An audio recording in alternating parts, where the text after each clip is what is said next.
Özümə görə şükür edirəm. Niyə işləmir? Vallahi iş yoxdur da İşin vermirlər. bağlanıqdan ha. Bax acaba desene fərq. Lazerdə işləyirdim də indiki də hamıda Aleksandr Kandeli Bax gedir. qadası. Bax müğənniyəm də oxuyanam. Kimin restoran tanışı var. Desin ki Məxdum gəl tapşırmışam gəl orada oxu. Hər gəlib 4 dənə 5 dənə mahnı oxuyum hər restoranda. Pulumu alım çıxım gedim. 12'nin yarısı. Bana lazımdır. O babaşmanı da koydu. Bu koyak soyutma olsun. Koyun soyutma Onun olsun. kokaynasını gətir şey qazanılan şeylər zat tez hazırlayır. Ben istiyorum. İstiyorum okuyam. Özdən səsi gəldi. Mən məftə bağlayım mən açımda ta. Hə də aç. Mənim oyunumda biraz izləyicilərim gəlsin. Uşaqlar gəlin mənim canlıma, mənim dünya ilə oyunum başlayır. Özüm mənim öz canlıma gəlin. Ciğer koymayayım da. Qaynamağa. Yox, ciyəri qaynamağa qoymazlar. Ciyər özü tez pişir. Hə də o serin nə olsun ki? Niyə elə yazırsınız? Çörək, çörək almamışam ha. Hakkı. Allah. Niye sen orada çöreğin doludur? Yox, kirazdır. Azı köhnədir o, köhnəli. Ne? Şu boyak çöreği. Dur gedək, tez ki maşın xoda qızsa, tez gedək alaq gələk.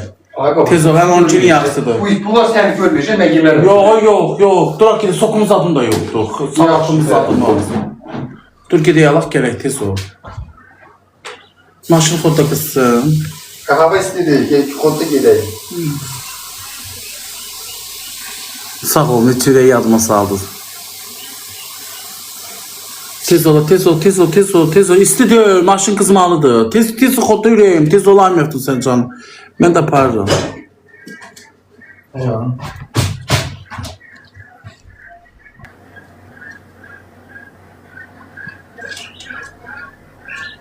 Ayşan, ola xod deyir şeydir, o məndən biraz qoçaqdır, mən biraz kökəm. Vallahi işləmir. Bir dənə ördək mən pişirəm uşaqlar. Niyə bax elə də yanında deyirsiniz? Niyə orada nə var ki uşaqlar? İndi məndən cəhddir, mən kökəm. Orada bir dənə ağaracaq ki, bir dənə qaza basacaq, punovkanda vuracaq, maşın xodlanacaq. Niyə hər sözü söz qayırırsınız, ay izləyicilər? Niyə ki?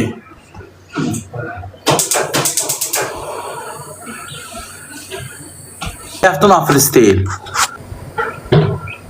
Verirəm də, niyə ki, mən də Məftuna aparacam Bakıya gəzməyə, Şahdağa gedəcəyik, qoymayacam əlini cibini açsın, paltar alacam. Həmişə sən edirsən. Mən eləyirəm, mən də mahnı çəkir, qabağa aparmaq istəyirəm, götürəm TikTok çəkirəm mahnısına.